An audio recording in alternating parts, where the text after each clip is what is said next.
Hey everyone, this is Pooja Chilakuri, and in this video today, I am going to talk about religious trauma or spiritual abuse or church hurt.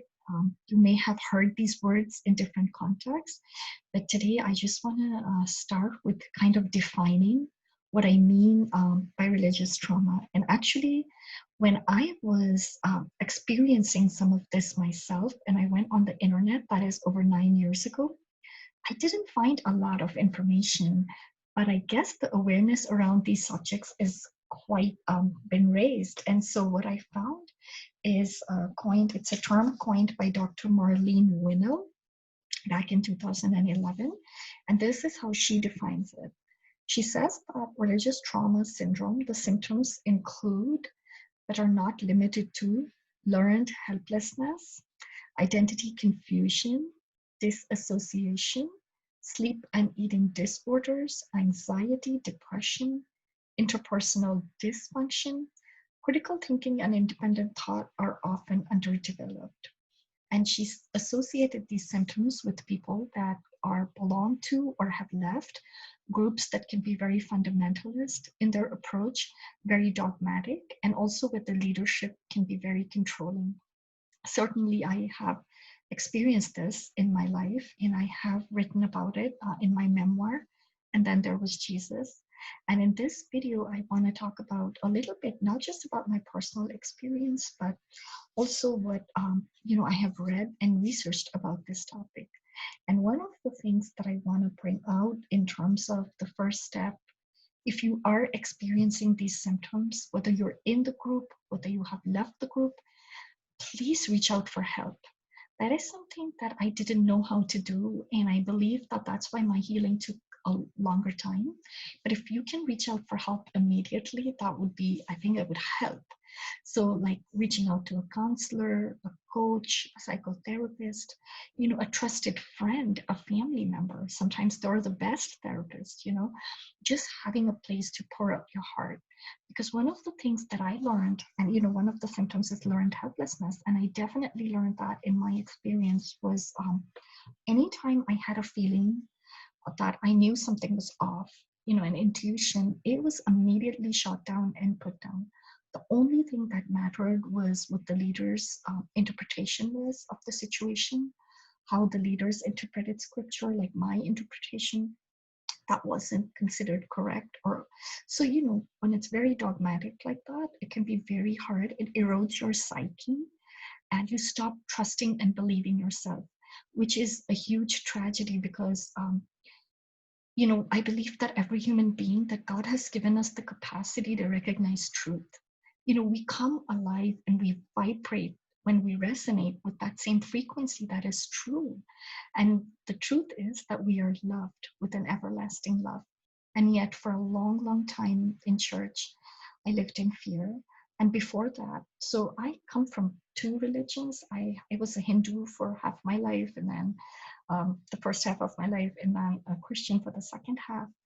And although I experienced some very beautiful things in the context of both religions, just the grounding, the structure, the community, all the good work that we did as a community, and that can be very rewarding. So all those things, and the very fact that faith is a very beautiful thing. So those were like the good things, but then there's always something that lurked beneath, and that was fear and control, and that would often leave me feeling very guilty, very distressed. And if you try to talk about it, then it was looked upon like as if you don't have enough faith, you're not close to God.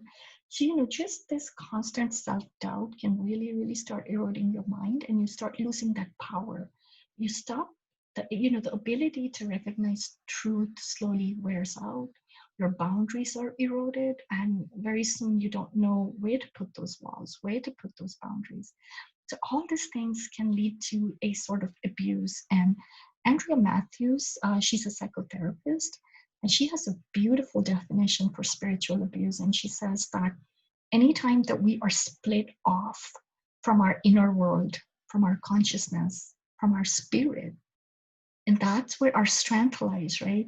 And when we're disconnected from that, that's a form of spiritual abuse. And it's usually perpetuated in a very controlling group. It can be any group. It doesn't even have to be a religious group. So just being aware of that. And if you are someone that has been through that, that is going through that, I just want to reach out to you and let you know that healing is possible. And that's what I'm aiming to do through my videos. I am not claiming that I can heal anybody, but what I aim to do is to let you know that it's possible, that I've been there, that you're not alone. And I am very happy to share with you all my resources and everything that I've learned on this journey that has personally helped me. And I highly encourage you to reach out for professional help if you're experiencing those symptoms that I talked about earlier, the trauma symptoms, the complex PTSD symptoms. It takes time, it takes work, but it's extremely doable. At the end of it, it's rewarding to experience a reconnection to yourself, and in many ways, a reconnection back to God, which is healthy and is based on love. I hope this video has been helpful to you. I will include some links in the comments and in the notes. Just let you know, I'm going to include the link to the Religious Trauma Syndrome, that website, so you can learn more about it. And one thing that I want you all to do is to take what resonates and leave what doesn't, because that's how you honor yourself. That's how you have healthy boundaries. If anything that I am saying, or if somebody else is saying, and it doesn't resonate with you, you are not obligated to believe that or to hold on to that. Listen to yourself. That is where healing will begin, when we start believing in the God-given capacity that we have to recognize truth. I hope this is helpful. See you in my next video.